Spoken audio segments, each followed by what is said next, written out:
ito ay rated SPG. Striktong patnubay at gabay ng magulang ang kailangan. Maaaring may masiselang tema, lengguwahe, karahasan, sexual, horror o droga na hindi angkop sa Tuluyan na ngang pinagtaksilan ni Dea ang mga sangre nang pakawalan niya na nga ang kanyang magulang na si Zaur at Olgana. Ayon kay Gargan, sinusunod nga siya ni Dea dahil nga ang kanyang mga magulang ay nananatiling kahinaan ni Dea, kaya niya ito nagawa. Ngunit dahil sa pagtatraidor ni Dea, malaki ang posibilidad na hindi na nga siya muling pagkatiwalaan ng mga sangre at tuluyan na ngang masira ang kanilang samahan.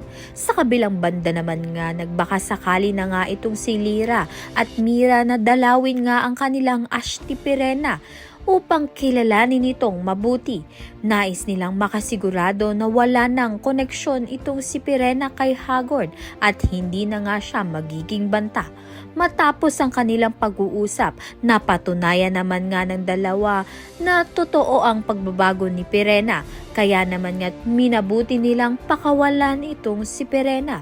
Kaya naman nga't malaki ang posibilidad na makatulong na nga si Pirena sa mga sangre sa pagbabagsak nga dito ni Gargan. Kaya naman nga't yan at iba pa ang dapat nating pakaabangan. Maraming salamat sa iyong panonood.